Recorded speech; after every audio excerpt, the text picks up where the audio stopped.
Assalamualaikum warahmatullahi wabarakatuh.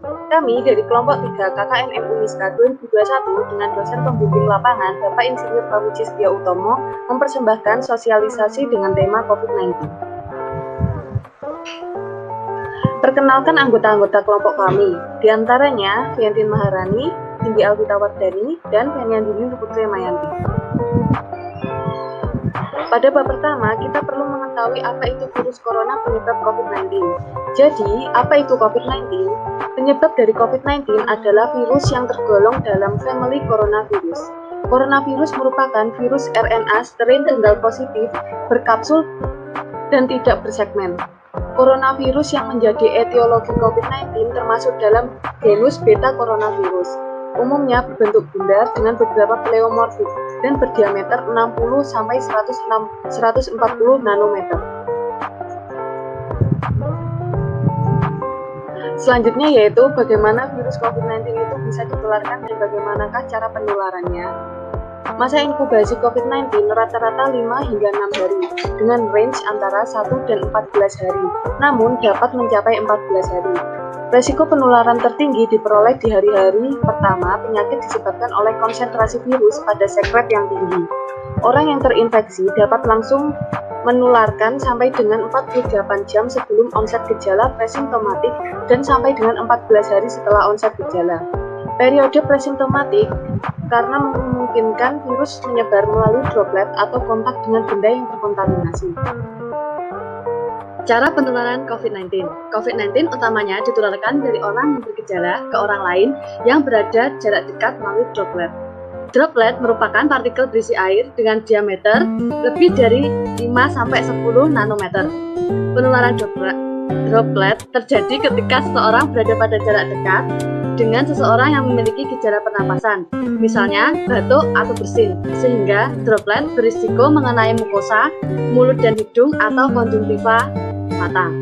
Transmisi melalui udara dapat dimungkinkan dalam keadaan khusus, di mana prosedur atau perawatan suportif yang menghasilkan aerosol seperti intubasi endotrakeal, bronkoskopi, suction terbuka, pemberian pengobatan nebulisasi, ventilasi manual sebelum intubasi, mengubah pasien ke posisi tengkurap, memutus koneksi ventilator, ventilasi tekanan positif non-invasif, trakeostomi, dan resusitasi kardiopulmoner. Apa saja kira-kira gejala dari virus corona? Yang pertama, demam, rasa lelah, dan batuk kering. Yang kedua, beberapa pasien mungkin mengalami rasa nyeri dan sakit, hidung tersumbat, pilek, nyeri kepala, konjungtivitis, sakit tenggorokan, diare, hilang penciuman dan pembauan atau ruam kulit.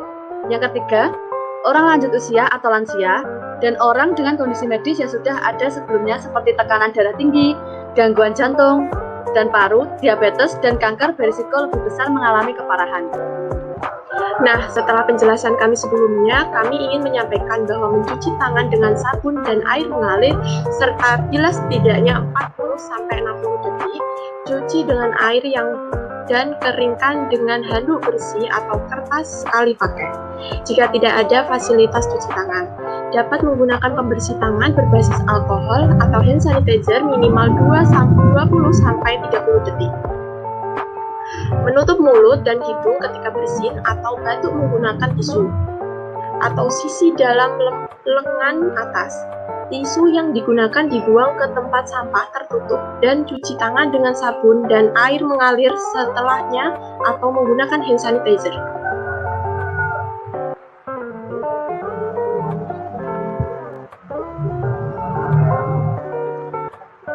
Pesan yang ingin disampaikan, yang pertama, menggunakan masker kain bila harus keluar rumah, tetap jaga jarak dan lakukan cuci tangan pakai sabun dengan air mengalir, ganti masker kain setelah 4 jam dipakai, dan cuci hingga bersih setelah dipakai.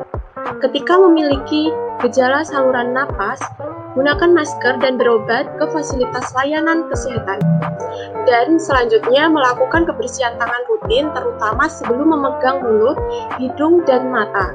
serta setelah memegang benda-benda yang sering disentuh seperti pegangan pintu pagar, meja, papan ketik, komputer, dan lain-lain. Karena vaksin saat ini sudah tersedia, oleh karena itu jangan takut vaksin, ayo kita lawan corona.